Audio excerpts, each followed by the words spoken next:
Hey y'all, my name is Jody Newell. I am a long-term volunteer for Rights and Democracy New Hampshire and a brand spanking New Hampshire state representative. From the East Coast to the West and everywhere in between, our movement is rooted in building bridges across lines of difference, across red states and blue states, across race, class, and relationship to drugs. If you, or anyone you know in this room, anyone that you know has used drugs, lost a loved one to drugs, or is in recovery, would you raise your hand? Yeah, I think we can see it, right? This issue impacts so many of us. And it's an issue that we've been taught to stay quiet about, right? We've been taught to be ashamed of it, like we shouldn't speak up. But you know what? We're here to say, no thank you, no more.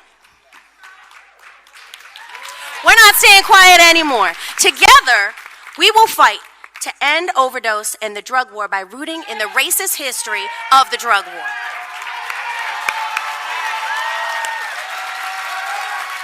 Hey everyone, my name is Laxmi. I'm an organizer with Hoosier Action. Woo! As Jody was saying, it was through this intentional bridge building, deep organizing, and thoughtful strategy that we were able to bring home a huge victory for our people at the end of 2022. We passed the Mainstreaming Addiction Treatment Act, or the MAT Act. Woo!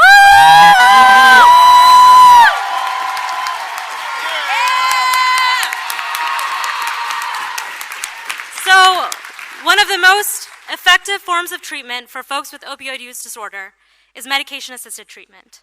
And the MAT Act helped remove regulations that made it incredibly hard to prescribe buprenorphine or Suboxone, which is a form of medication-assisted treatment.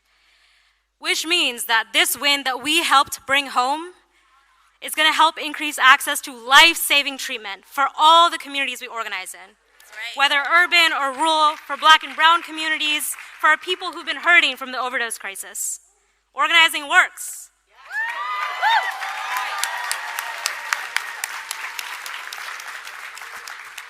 Hi, so my name is Ronnie Pony Morse, and I am a Grow Team member with The Vocal Kentucky. I was homeless for 15 years, where everything that I turned to make it through, and I even turned away from being a father.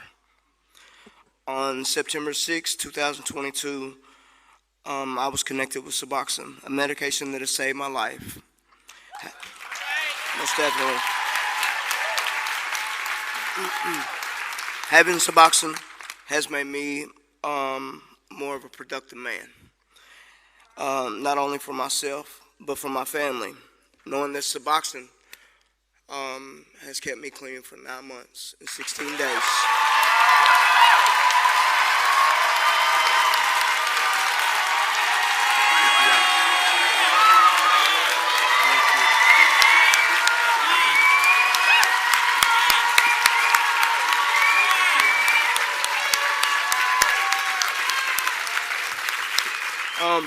My partner, she's actually been clean for 16 months now.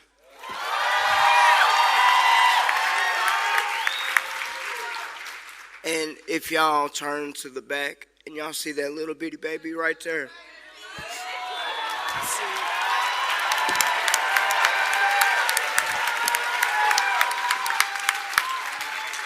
That little baby right there is my motherfucking world. And she now has the mama and daddy that she will always and forever have. But this work ain't done, no. This work is not done. But this is why I do it right there. Thank you all.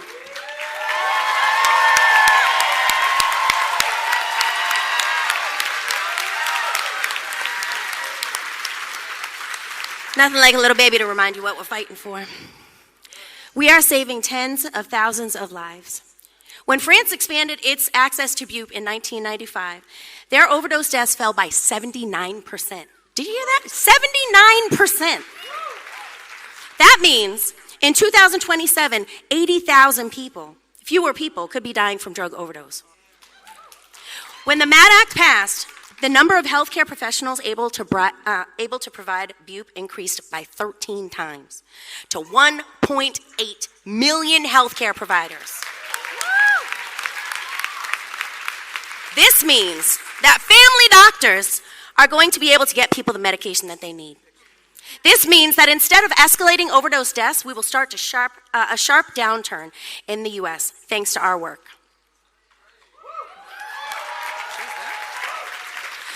If you were on the core team who helped to bring this victory home, please stand up or raise your hand.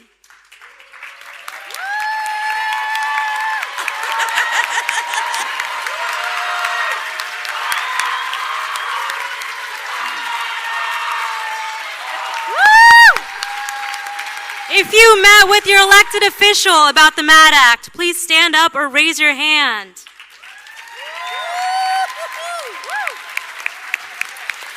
If you joined an action night to push the MAD Act forward, please stand up or raise your hand.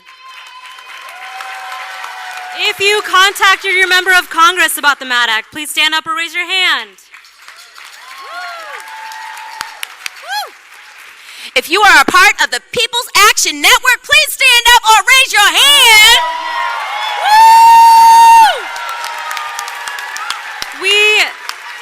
We did this together. We brought this victory home all together, and we did this through building people power, through developing leaders, and through moving a strategic campaign.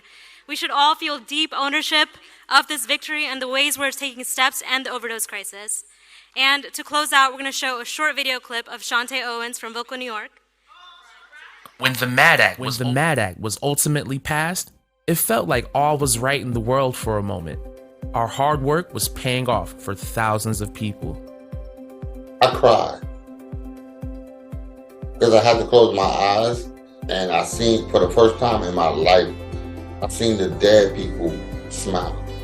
And when I say the dead people, we have lost a lot of people trying to get this passed.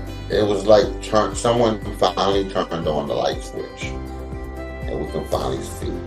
Because there's going to be future generations that's going to be affected, and we're actually saving those that we don't even know yet, that we can't even see. And so when the overdose is over, when the overdose crisis is finally waving its flag, I'll be happy. But there's be a whole bunch of other people that probably would need services, and I'll probably be trying to help, see how I can help them. And I'll have it out, because I can say, well, are you so sure that, we can win this? I can be like, hey, my people was dying for decades, and now there's no overdose. So that will be rewarding, because I can be the one to hold that flashlight while we're walking through the tunnel together.